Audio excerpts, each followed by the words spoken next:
This meeting is being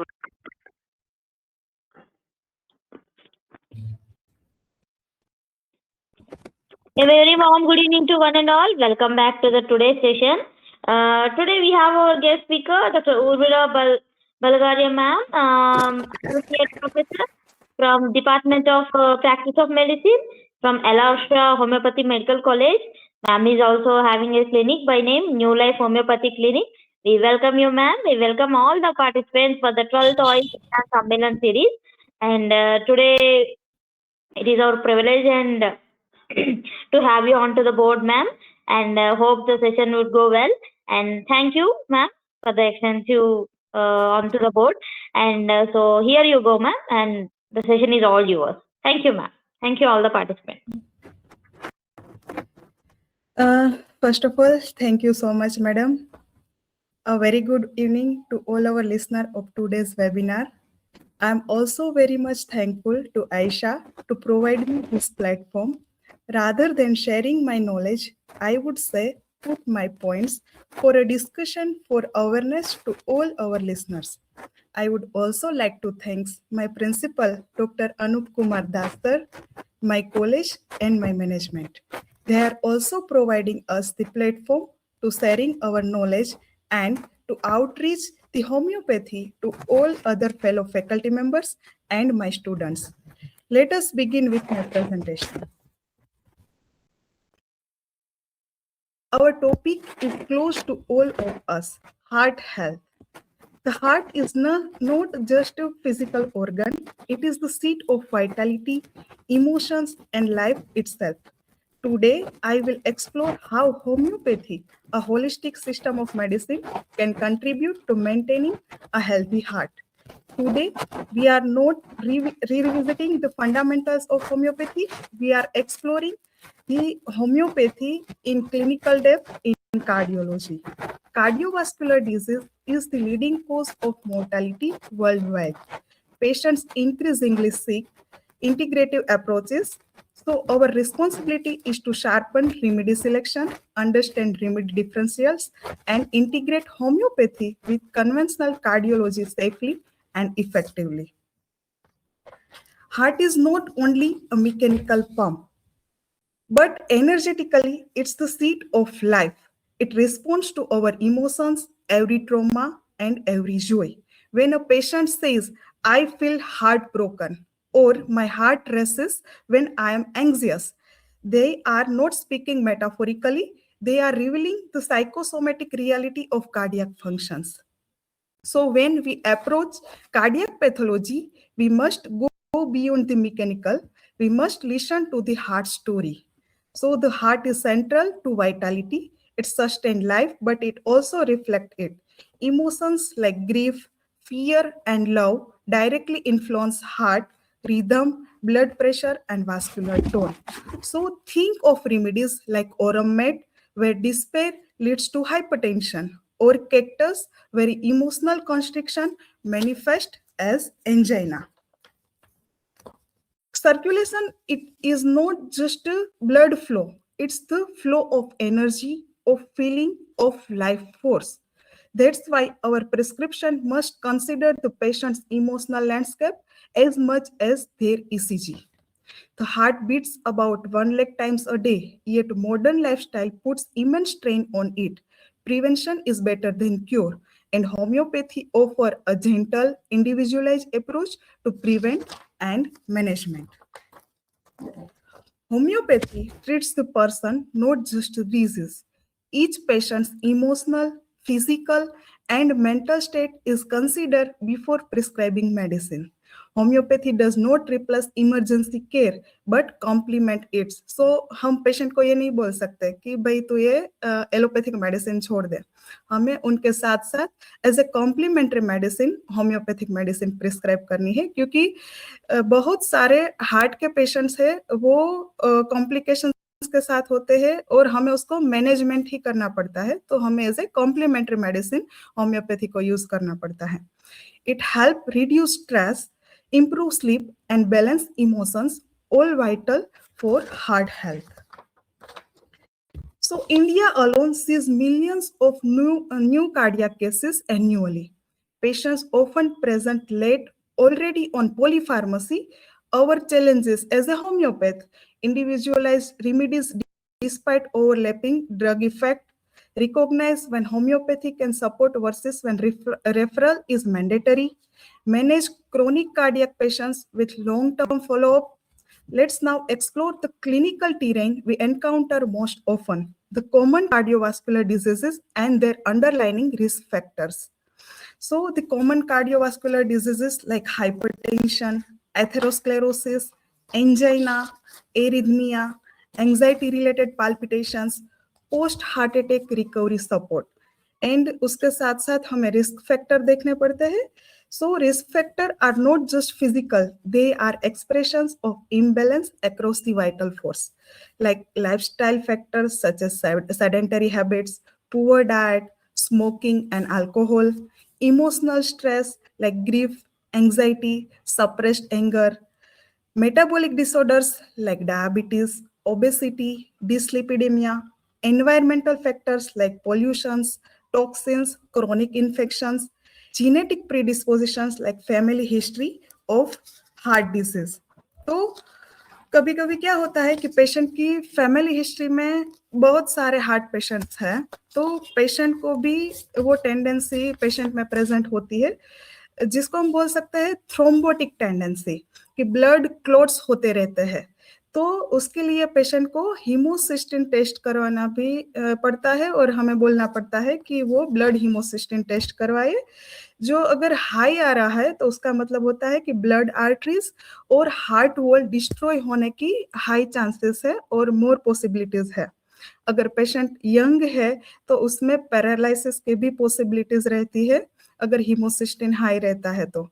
but कभी कभी क्या रहता है कि पेशेंट में अगर B12 डेफिशिएंसी है, आयरन डेफिशिएंसी है और फोलिक एसिड डेफिशिएंसी रहती है और रूमेटॉइड हार्ट डिजीज का पेशेंट है, मिथोट्रेक्सेट पे है, रूमेटॉइड आर्थराइटिस वाला पेशेंट है, तो उसमें भी फॉल्सली वो हाई आ सकता है.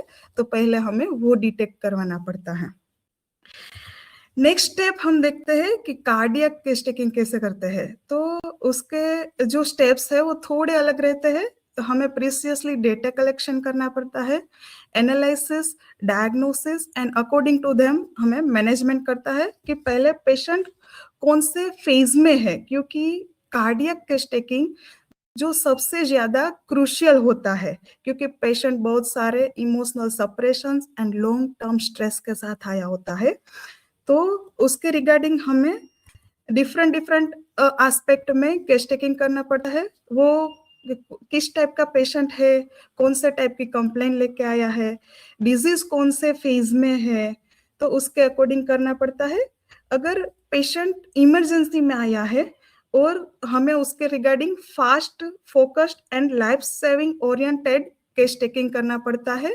तो फर्स्ट हमें उसकी वाइटलिटी स्टेबल करनी पड़ती है, उसके बाद हम उसे कॉन्स्टिट्यूशनल ट्रीटमेंट पे रख सकते हैं.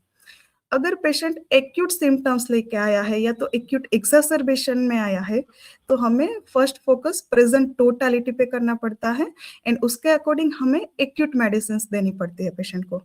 रिकरेंट कंप्लेन में है पेशेंट, तो पेशेंट बोलता है कि ये कंप्लेन बार बार आ रही है, तो ट्रिगर फैक्टर क्या है, रिस्क फैक्टर क्या है, क्या कोजेस है, इसका मतलब कि वाइटल फोर्स डीरेंज होते जा रहा है, कॉन्स्टिट्यूशनल इम्बैलेंस हो रहा है, तो उसके अकॉर्डिंग हमें पेशेंट को मेडिसिन देनी पड़ती है. कोई स्पेशल सिचुएशंस है, प्रेगनेंसी, कोमा, तो वो भी निग्लेक्ट नहीं करना है.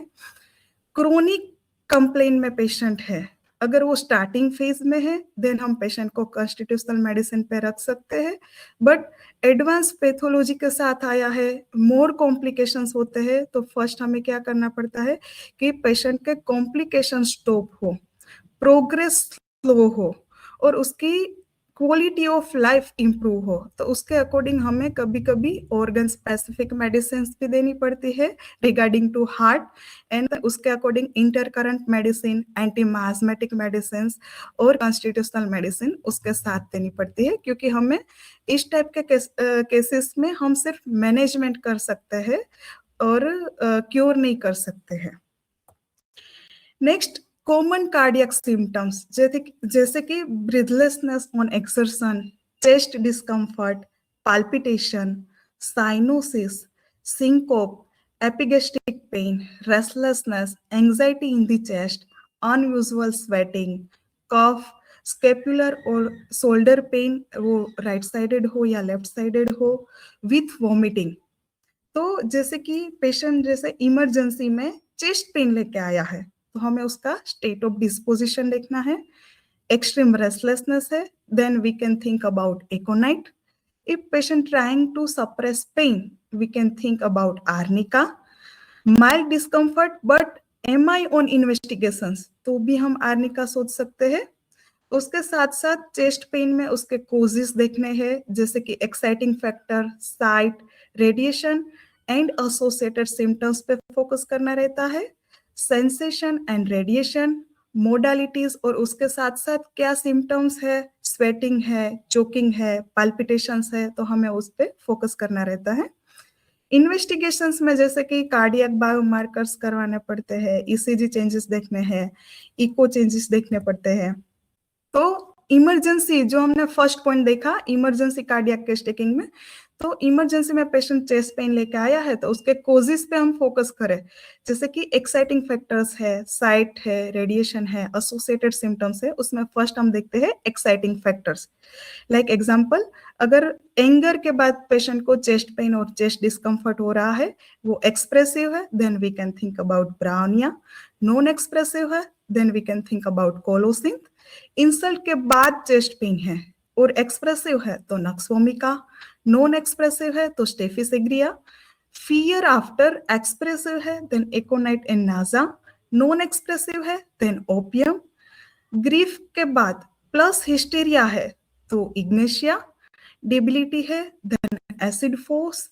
बेड न्यूज के बाद चेस्ट पेन हुआ तो एक्सप्रेसिव है देन जलसेमियम, नॉन एक्सप्रेसिव है तो कैमोमिला। आफ्टर जॉय और विथ जॉय एक्सप्रेसिव है देन सीरस, और नॉन एक्सप्रेसिव है then coffea. Eating with chest pain then kali bich. Walking straight तो bryonia, spigelia and ascending then glonoine. Second position में हम देखते हैं side plus radiation in chest pain. Left sided chest pain है plus palpitations है, then we can think about स्पाइजेलिया।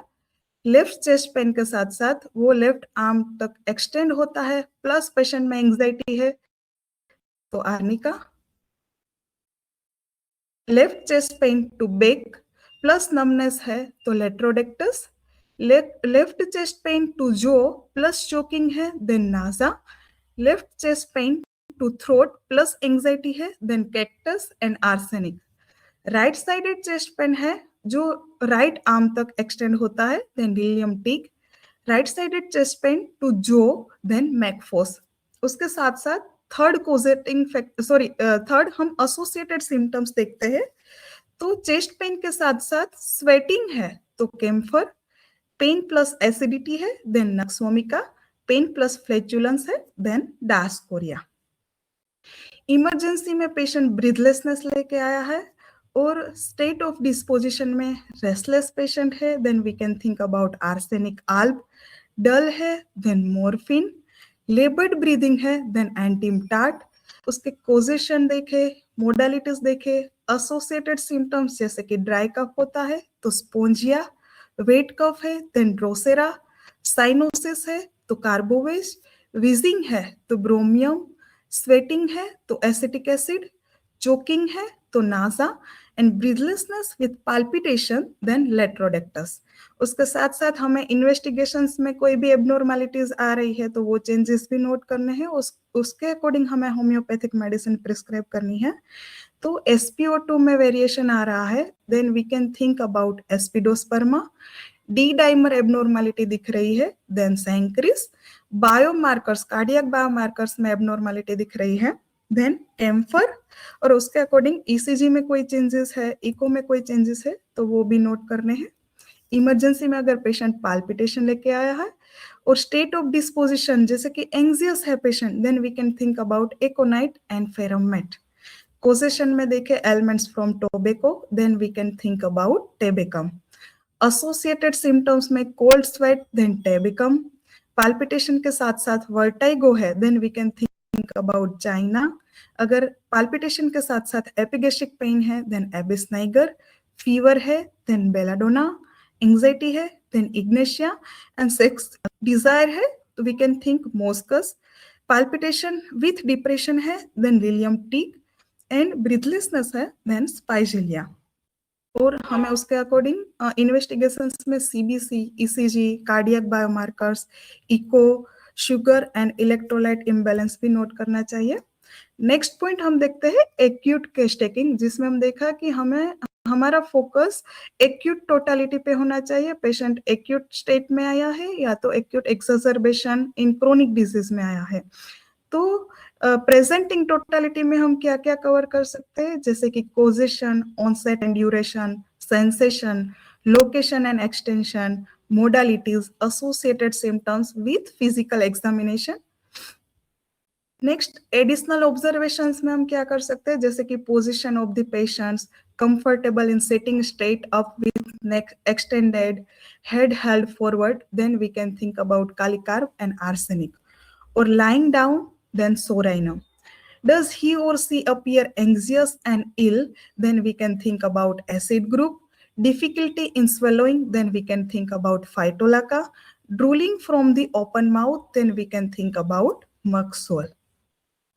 Next point हम देखते हैं क्रोनिक केस टेकिंग. जो स्टार्टिंग फेज में है पेशेंट, तो हम कॉन्स्टिट्यूशनल मेडिसिन दे सकते हैं. तो उसके अकॉर्डिंग हमें पेशेंट का डिजीज स्टेट देखना है, पेशेंट के फिजिकल जनरल्स है, मेंटल जनरल्स है, फिजिकल पर्टिकुलर्स है, एंड जनरलिटी के अकॉर्डिंग प्रिस्क्रिप्शन करना पड़ता है. एंड अगर पेशेंट एडवांस पैथोलॉजी लेके आया है, तो हम ऑर्गेनो स्पेसिफिक मेडिसिन उसके अकॉर्डिंग सोचते हैं. There are various approach to homeopathic drug selection to manage cardiac conditions, like constitutional drug approach, anti-miasmatic drug approach, symptomatic drug approach, palliative drug approach, organopathic drug approach, and intercurrent prescriptions.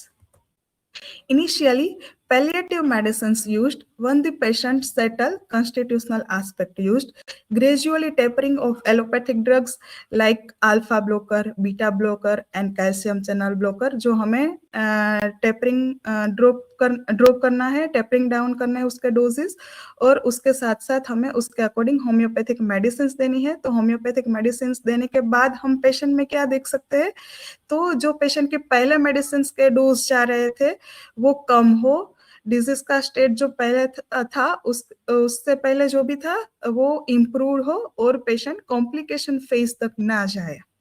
So aspirin की जगह replace तो नहीं बोल सकते हम, उसके साथ साथ दे सकते हैं. तो उसके साथ हम वाइपेरा एंड कलकेरिया कैप दे सकते हैं. सोर्बिट्रेट और एमल नाइट्रेट के साथ साथ हम आर्निका दे सकते हैं, एमल नाइट्रोजम 1x 2x दे सकते हैं. स्टेटिन जो मोस्ट कॉस्टलीस्ट ड्रग है, जो उसके साथ साथ हम एलियम सटाइवा दे सकते हैं 1x 2x और 3x में. So homeopathy as a complementary therapy along with conventional treatment we can use. So key remedies for heart or cardiac conditions. So Cratagus for the strength of myocardium of the heart or act as a heart tonic which improves the cardiac circulation. Digitalis for maintain the normal rhythm of the heart. We can prescribe arrhythmia, post heart attack support and weak pulse. Arnica montana, we can prescribe in MI patient, starting phase of MI, and recovery after trauma or surgery. Aconite napellus in anxiety, sudden anxiety, palpitation, and fear of death with hypertension, then we can think about aconite. Nux vomica, अगर sedentary lifestyle है, overwork है, indigestion है, तो हम दे सकते हैं.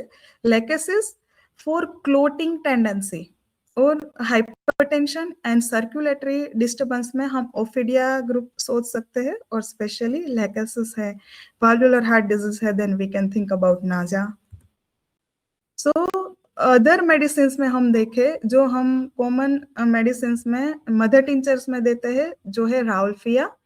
We can use to control isolated systolic hypertension along with constitutional drug. So they controlling BP, particularly when it is associated with insomnia after midnight and fatigue. Next medicine है लाइकोपस. सो hyperthyroidism के साथ साथ अगर ब्लड प्रेशर आ रहा है patient में and patient smoker है तो हम सोच सकते हैं cough with haemoptysis, insomnia, unresponsive to sedative and profuse watery urine, arrhythmia, weak irregular rapid pulse in cardiac asthma. Prunus for core pulmonal, और साथ साथ लंग डिजीज है पेशेंट को और उसके साथ साथ पेशेंट हार्ट फेलियर में जा रहा है, स्पेशली राइट वेंट्रिकुलर फेलियर, तो हम दे सकते हैं क्रोनिक ऑब्स्ट्रक्टिव एयरवे डिजीज के साथ साथ कोर पल्मोनल है, right ventricular dilatation and failure है, तो हम प्रूनस दे सकते हैं. एस्पिडोस्पर्मा जो हमने कोविड में बहुत यूज की है और रेस्पिरेटरी पेशेंट्स में दिए हैं, जिसको हम बोलते हैं digitalis of lungs. So pulmonary hypertension रहता है, लंग कंडीशंस की वजह से पेशेंट में पल्मोनरी हाइपरटेंशन आता है, स्टीनोसिस है, थ्रोम्बोसिस है, एंड उसके साथ साथ कार्डियक अस्थमा रहता है, एस्पेक्सिया है, सीवियर ब्रीथलेसनेस है, then we can think about aspidosperma. Sumbulus और फेरुला सुम्ब्युल जो हाइपरटेंशन में patient degenerative calcific aortic valve sclerosis का है, तो हम दे सकते हैं. और 1/3 of patient with symptomatic aortic stenosis have hypertension. Hypertension in the arm plus lower blood pressure in the legs is classically seen in coarctation of aorta in Sumbulus. Weak pulses in the femoral, pudendal and tibial arteries are found.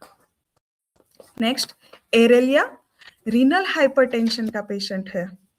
एनासार का है, constipation है due to chronic kidney disease और renal arterial stenosis, मतलब कि hypertension के साथ साथ patient को रीनल प्रॉब्लम है और रीनल हाइपरटेंशन आ रहा है, then we can think about aralia. Juniper, renal hypertension in nephrotic syndrome, तो उसमें हम जूनिपर दे सकते हैं. Iberis for phaeochromocytoma plus hypertension, hypertension resist to conventional medications, then we can think about Iberis. Eposinum, hypertension plus anasarca or effusion in pleura, pericardium or ascites. Portal hypertension है specially due to alcoholic cirrhosis, mitral regurgitation है, tricuspid regurgitation है, then we can think about eposinum. Helleborus, acute hydrocephalus or idiopathic intracranial hypertension, violent occipital headache, then we can think about Helleborus niger. Strophanthus, Strophanthus increases the contractile power of all stripped muscles, increase systolic time, decrease heart rate, increases tone, diuretic in left ventricular failure, cardiomyopathy, mitral regurgitation with pericardial effusion and generalized edema. Then we can think about Strophanthus. Adonis vernalis, hypertensive heart disease leading to dilatation of heart, frequent desire to take long breath, feeling of weight on chest, restlessness, sleep with horrible dreams, aching in neck, spine stiff and generalized edema, pulse low and tachycardia sometimes. So finally हमने जो medicine देखे उसको हम short में revise करें तो rauwolfia हमने देखा hypertension plus insomnia and easy fatigue, terminalia arjuna hypertension plus dyslipidaemia plus ischaemic heart disease, lycopus hypertension plus hyperthyroidism, prunus hypertension plus right ventricular failure, aspidosperma pulmonary hypertension, Sumbulus for hypertension due to valve stenosis, Aurelia renal hypertension in chronic renal failure patient, Juniper nephrotic syndrome and renal hypertension, Iberis pheochromocytoma plus hypertension, Eposinum portal hypertension, Helleborus intracranial hypertension, and Adonis and Strophanthus for hypertension and ischemic cardiomyopathy. Pathological conditions में हम देखें जैसे कि Venus plaque dissolution के लिए हम सोच सकते हैं vipera, titanium and prunus, lactuca virosa. Arterial plaque dissolution के लिए हम सोच सकते हैं silicea, calcarea silicata and phytolacca and sumbulus. Evolution of heart disease में हम देखें जैसे कि cardiac pathology is rarely sudden, it evolves from functional disturbance to structural damage. So उसको हम स्टेज के अकॉर्डिंग देखें तो फर्स्ट स्टेज में फंक्शनल डिस्टर्बेंस होता है, उसमें कोई पैथोलॉजी इन्वॉल्व नहीं होती है, तो उसके अकॉर्डिंग सिम्टम्स में हम देखते हैं जैसे कि palpitation, anxiety, mild hypertension. Stage 2 जिसमें ऑर्गेनिक चेंजेस स्टार्ट होते हैं, जो अर्ली फेज होता है वाल्व चेंजेस देखने को मिलते हैं, इश्चेमिया, एरिथमिया। स्टेज 3 जो डीजनरेटिव पैथोलॉजी स्टार्ट होती है, like irreversible pathology like heart failure, fibrosis and infarction. Each stage demands a different approach. Crataegus may support early myocardial weakness. Digitalis may be needed when rhythm is compromised. Lachesis may help when clotting risk emerges. Clotting के time पे हम ophidia group याद करते हैं. And understanding the stage help us match the remedy to the pathology. So हमें हर एक stage को देखना है, पेशेंट कौन सा फेज में है, क्या कंप्लेन लेके आया है वो नोट करना है। सो उसके अकॉर्डिंग हम मेडिसिन दे सकते हैं पेशेंट में। उसके अकॉर्डिंग हमें माइजमेटिक एनालिसिस करना रहता है पेशेंट का, लेक्सोरिक सिम्टम्स है, फंक्शनल चेंजेस है, palpitation, anxiety and fatigue, psychotic phase है, हाइपरप्लाजिया है, ओवरग्रोथ है, तो हाइपरटेंशन है, कोलेस्टेरोल है, आर्टेरियोस्क्लेरोसिस का पेशेंट है, सिफिलिटिव इरिवर्सिबल डिस्ट्रक्टिव चेंजेस है लाइक इन्फेक्शन है, वाल्व डिजनरेशन है, एन्यूरिज्म है। So a patient with syphilitic miasm may present with sudden collapse, cyanosis and structural damage. So we can think like Oromet, Merxol or Lachesis.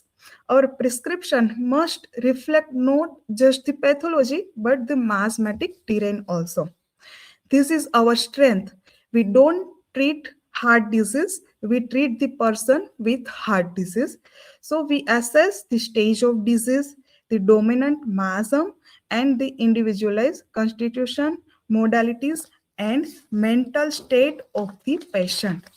So a hypertensive patient with anxiety may need aconite, another with irritability may need nux vomica, a third with indifference may need Baraita. Third triad, stage miasm individual, is a compass of our cardiac prescription. Its what makes homeopathy precise, powerful, and deeply personal. So for the management of the cardiac patients, we have to classify clinical symptoms and we have to do clinical assessment. So we have to classify symptoms in 4 categories: latent phase, primary, secondary, and tertiary phase. So first, that is latent level or latent phase, where we cannot see any sign and symptoms, but there may be positive family history regarding cardiac conditions or any other conditions. No disturbance at functional level, but we can say like miasm present होता है patient में जो latent phase में रहता है. So we can give anti-miasmatic medicine or any preventive medicines. Second phase जो हम देखते हैं जिसको हम बोलते हैं प्राइमरी फेज, जो फंक्शनल रिवर्सिबल चेंजेस होते हैं, no structural damage, disturbance at functional level, early warning phase बोलते हैं, बेस्ट स्टेज फॉर प्रिवेंशन। उसमें हम क्लिनिकल फीचर्स क्या क्या देखते हैं, जैसे कि palpitations on slight exertion, tachycardia और bradycardia, chest tightness without pain, anxiety with heart awareness, breathlessness on exertion, easy fatigue, weakness, sleep disturbance due to palpitation, emotional trigger factors like fear, grief, and stress. Investigations में हम देखते हैं ECG normal होता है या तो borderline changes देखने को मिलते हैं, फ्लक्चुएटिंग बीपी रहता है, no structure abnormality and routine test है वो नॉर्मल आते हैं, ओनली फंक्शनल इम्बैलेंस होता है पेशेंट में। पैथोफिजियोलॉजी देखें हम प्राइमरी फेज में, तो ऑटोनोमिक नर्वस सिस्टम इम्बैलेंस होता है, neurocardiac dysfunction, stress induce vascular spasm, hormonal and emotional influence and reversible circulatory disturbance रहता है। माइजमेटिक इवेल्युएशन में हम देखें तो फंक्शनल चेंजेस है, तो माइजम विच कवर सोरा, जिसमें हम functional disturbance, hyper sensitivity, anxiety about health, fear of death, exhaustion without pathology and emotional causation देखते हैं। So heart is over active but not damage, structural changes नहीं होते हैं उसमें। रेमेडी देखें जो फंक्शनल लेवल को कवर करती है, like aconite, coffea, argentum, ignatia, nux vomica and gelsemium, and focus on mental and emotional causation. We have to remove the cause and risk factor, and according to them we can give acute medicine. Next third level जो secondary level है, secondary phase है, जिसमें हमें early structural changes देखने को मिलते हैं। Progressive phase होता है ये डिजीज का। स्टार्टिंग अर्ली फेज में हम देखते हैं कि पुअर प्रोग्नोस्टिक फीचर्स आते हैं पेशेंट में, लाइक फीवर है, एनीमिया है, रेज्ड ईएसआर है, pathology visible on investigations, progressive irreversible changes start but still manageable, reversible changes are still possible if managed earlier. Early हम डिटेक्ट कर लेते हैं तो reversible changes possible है यहाँ पे। क्लिनिकल फीचर्स में हम देखते हैं जैसे कि angina pectoris, hypertension, coronary artery disease, myocardial ischaemia, dyspnea, valvular murmurs, ankle edema and irregular weak pulse. Investigations में हमें स्ट्रक्चरल चेंजेस इन्वॉल्व है, तो ईसीजी में इश्केमिक चेंजेस देखते हैं, इको में हाइपरट्रोफी देखने को मिलती है, लिपिड प्रोफाइल भी पेशेंट का डिरेंज होता है, स्ट्रेस टेस्ट पॉजिटिव आता है, structural pathology evident, rarely surgery needed क्योंकि रिवर्सिबल पॉसिबिलिटी है अभी भी इसमें। पैथोफिजियोलॉजी में हम देखें तो chronic inflammation, atherosclerotic plaque formation, myocardial fibrosis, valvular thickening and circulatory obstruction cover करता है। माइजमेटिक इवेल्युएशन में साइकोसिस जो ओवरग्रोथ एंड थिकनिंग कवर करता है, accumulation like plaque, fat and fibrosis, hypertrophy of heart muscles, rigidity of vessels, suppression history and slow progressive disease.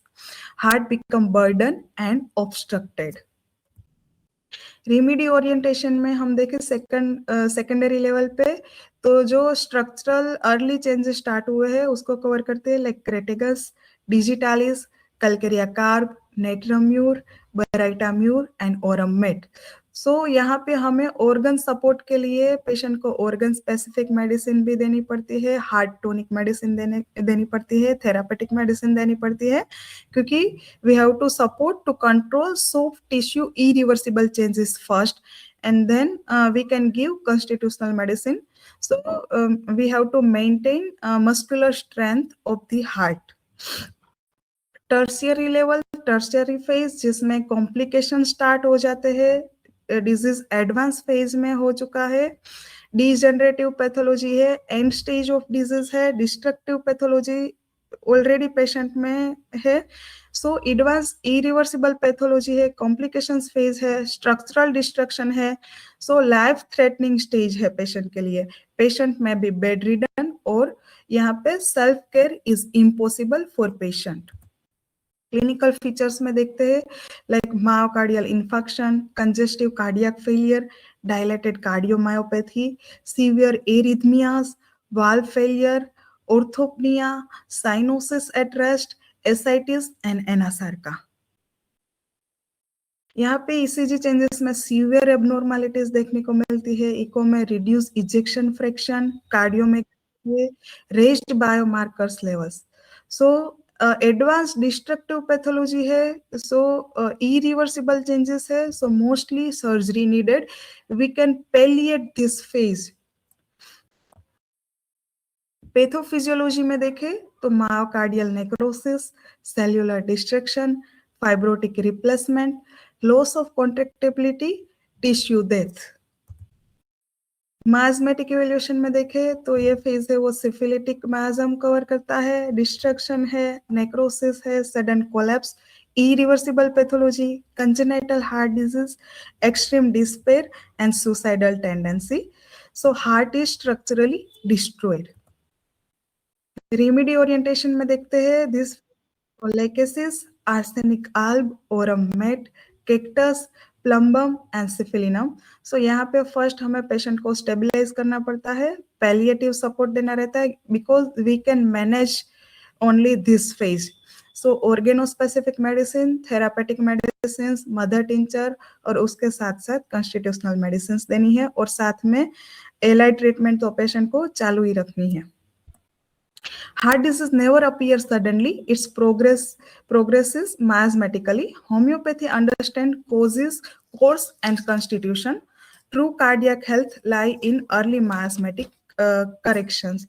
So treat the man, not the heart alone. Correct the miasm, and the heart regain harmony. Posology में हम देखते हैं कि heart conditions में हम posology कैसे decide करते हैं.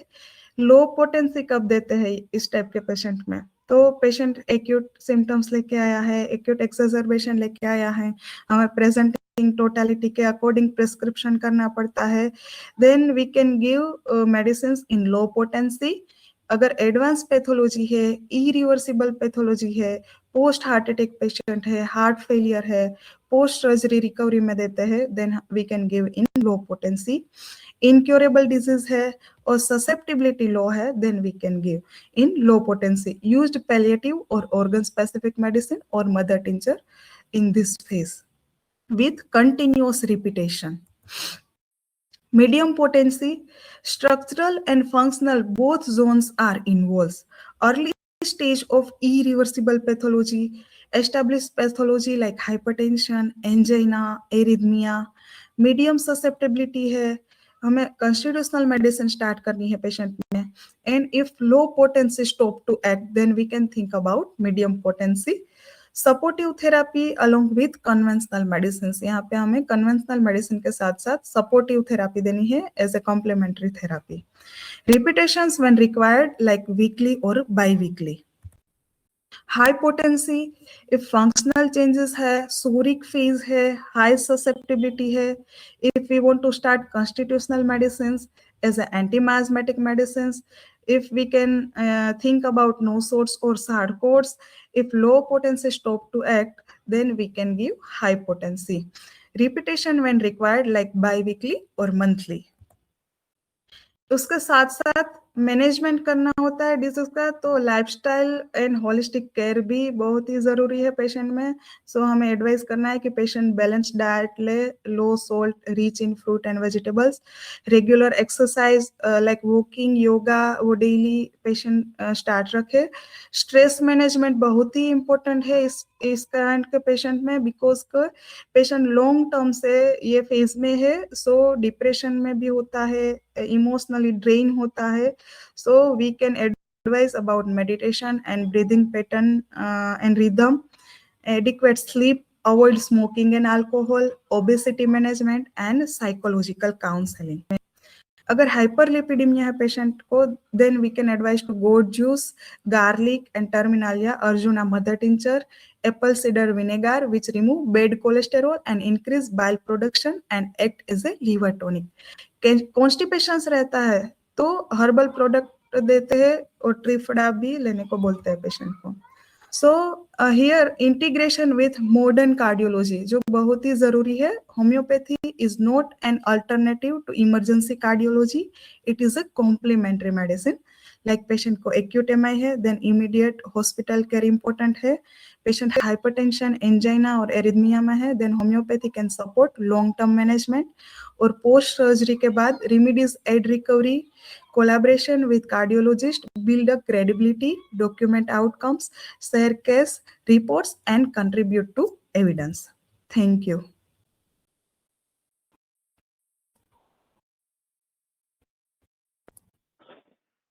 Thank you, ma'am. Thank you so much for the wonderful session. It's a quite overwhelming. And so, respected participants, now moving on to the question of the session. And so, if you have any questions, you can kindly ask ma'am, and ma'am will be answering it. Yeah. Okay, ma'am. Thank you so much, ma'am. Yeah. Thank you to you too, ma'am, to be on the board. Yeah.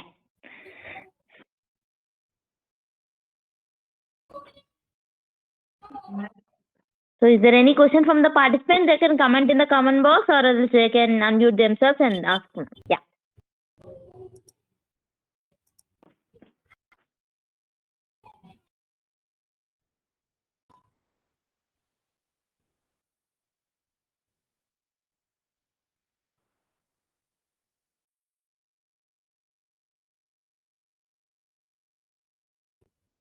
Ma'am, how about these medicines play a role in terms of pediatric treatment, ma'am? Pediatric heart treatment, like if there are pediatric any like heart issues. So can you make a note on it, ma'am? Yeah. Okay जैसे कि paediatric case taking में क्या होता है कि observation बहुत ही important होता है और पेशेंट कौन से फेज में आया है कि लाइक पेशेंट इमरजेंसी में आया है तो हमें उसके अकॉर्डिंग इमरजेंसी में हम केस टेकिंग पॉसिबल नहीं है तो पेशेंट के प्रेजेंटिंग कंप्लेन क्या है वो ऑब्जर्व करना रहता है सिर्फ और उसके अकॉर्डिंग हमें इमरजेंसी में जो एक्यूट ट्रीटमेंट होती है लाइक जो भी एक्यूट मेडिसिन होती है एस्पेक्सिया वाला पेशेंट है तो हम कार्बोवेज सोच सकते हैं तो ऑन द स्पॉट ऑब्जर्वेशन के अकॉर्डिंग ट्रीटमेंट करनी पड़ती है पेशेंट में अच्छा. Thank you so much. I think there is a question from the participant. Okay. Just give me a minute, ma'am. The question is like this, ma'am. Ma'am, retinal vein occlusion case due to hypertension, cholesterol, and diabetes. What can we be given?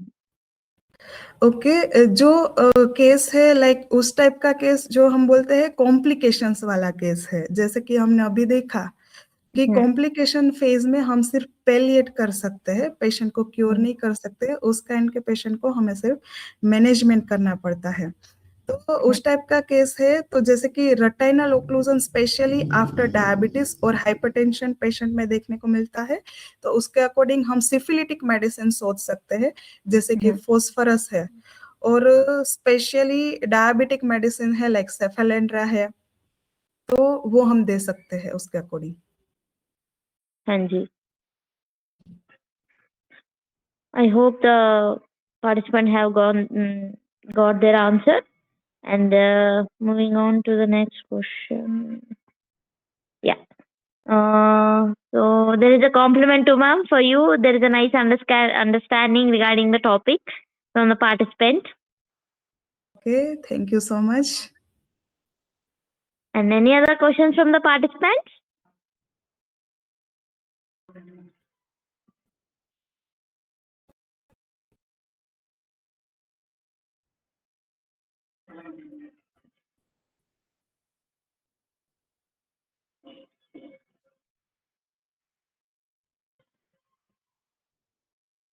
Ma'am, what is the role of mentals? Like, what is the in a daily basis? There's a lot of stress and the mental, what we can say, ma'am, exertion in which people are going, and so how come it affects?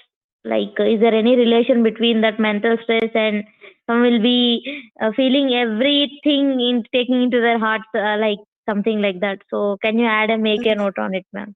Definitely mental stress like बोल सकते हैं कि mental stress की वजह से patient में hypertension रहता है और पेशेंट डिप्रेशन में जाता है तो हमें वो सोचना रहता है कि पेशेंट के मेंटल स्टेट कौन से टाइप का है जैसे कि डिप्रेशन बोला तो वो सिफिलिटिक हो गया लाइक होपलेस है डिप्रेस्ड है तो उसके अकॉर्डिंग हम सिफिलिटिक मेडिसिन सोच सकते हैं और पेशेंट का लाइक हिस्टेरिकल कंडीशंस है फियर है उस टाइप का है और उसकी वजह से लाइक रिकरेंट जैसे कि हम बोल सकते हैं कि regular day to day life में पेशेंट को क्या स्ट्रेस रहता है कि जॉब का स्ट्रेस होता है या तो घर का स्ट्रेस होता है या तो जो उसके साथ जहाँ पे जो वर्क प्लेस है वहां पे उसके रिगार्डिंग एनवायरनमेंट सेटअप नहीं है तो और या तो पेशेंट खुद लाइक बॉस है तो उसके रिगार्डिंग वर्क रिलेटेड स्ट्रेस रहता है तो उसके अकॉर्डिंग हमें उसमें कॉन्स्टिट्यूशनल ट्रीटमेंट देनी पड़ती है उस अच्छा। फेज में। जैसे कि हमने डिजीज के फेज देखे हैं कि लेवल 1, 2, 3 एंड 4, तो उसके अकॉर्डिंग मेंटल कंडीशंस क्या है पेशेंट की, तो वो हमें उसके प्रॉपर केस टेकिंग से ही पता चलता है कि पेशेंट का फेज क्या है, और जो फेज है उसके अकॉर्डिंग ही हमें उसकी फिजिकल कंप्लेंट्स मिलेगी। जैसे कि पेशेंट को मेंटल स्ट्रेस रहता है, उसकी वजह से हाइपरटेंशन है, फ्लक्चुएट होता रहता है, तो वो फिर भी रिवर्सिबल है या तो फंक्शनल लेवल पे चेंजेस हो रहे हैं। पर पेशेंट को जैसे कि हमने देखा कि प्रोग्रेसिव फेज में जा रहा है, लॉन्ग टर्म से हो रहा है, क्रोनिक हो गया है, 10 साल हो गए फिर भी ये गम नहीं भूल पा रहा हो, तो वो क्रोनिक स्टेट में कन्वर्ट हो सकता है। तो उसके एक्सप्रेशन भी उनके अकॉर्डिंग होंगे, उसकी फिजिकल कंप्लेन भी उनके अकॉर्डिंग होंगे। Then we have to think about deep constitutional medicine, और we have to take support of therapeutics और ऑर्गेनो स्पेसिफिक मेडिसिन ऑल्सो। तो उस काइंड जो आपने पूछा है उस टाइप के पेशेंट में स्पेशली कॉन्स्टिट्यूशनल अप्रोच हमें यूज करना रहता है। There is a last, I think there is some question from the participant that in case of stroke, which remedy can be given instead of aspirin to avoid a lot of a clot formation, and Clot how long to be formation. repeated? Okay जैसे कि हमने आगे भी देखा है कि aspirin के replacement नहीं बोल सकते, उसके साथ साथ देना पड़ता है। तो स्ट्रोक का पेशेंट है तो वो तो इमरजेंसी कंडीशंस है, तो उसके साथ साथ हमें फर्स्ट तो पेशेंट को इमरजेंसी केयर में रखना पड़ता है, एलाइड ट्रीटमेंट स्टार्ट करवानी पड़ती है। देन उसके साथ साथ जैसे कि वो कंप्लीट हुआ, वो फेज कंप्लीट हुआ है, तो फर्स्ट तो हमें अगर पेशेंट को वो एलाइड मेडिसिन स्टार्ट करता है तो उसके साथ साथ आर्निका दे सकते हैं। ओके तो तब हमें आर्निका पेशेंट को हाइपोटेंसी में देनी रहती है। फोस्फरस दे सकते हैं, ओफिडिया ग्रुप में से लाइक बोथ्रोप्स है वो दे सकते हैं, लेकेसिस दे सकते हैं, तो उसका जो फीस है वो वहां पे स्टॉप हो जाए। देन उसके अकॉर्डिंग पेशेंट को आफ्टर 3 आवर्स 4 आवर्स क्या कंप्लेन आ रही है, लाइक किसी को हेडेक आ रहा है, किसी को वर्टिगो हो रहा है, तो उसके अकॉर्डिंग हमें ट्रीटमेंट करनी पड़ती है। But Ophidia group is best for this phase, और आर्निका भी सोच सकते हैं उस टाइम पे पेशेंट के सिम्टम्स कौन से हैं, उसके अकॉर्डिंग हम पेशेंट को मेडिसिन दे सकते हैं। Sure, ma'am. I hope the participant has got their answer. And thank you, ma'am. That's all for today, participants. It's actually 8:30, and okay, if there is any last few questions, they can ask, ma'am. Yeah. And, thank you, ma'am. Thank you for such clearance of the question. And so we'll be moving on for the tomorrow's session. And there is a news announcement that we're going to soon have a conference from the tentative date in the 10th of February. And stay tuned for the updates. We'll be updating in our social media groups as well. Yeah. Thank you, ma'am. Thank you so much. Thank you so much, ma'am. Who are nearby to the Gujarat, and the tentative place is over there, and we welcome you all over there. Yeah. Okay, ma'am. Thank you so much. Ji, ma'am. Thank you so much, ma'am. Thank you, participant. Yeah. Thank you. Thank you so much. And thank you all. Thank you so much. Thank you, ma'am. Okay, good night. For many more. Yeah.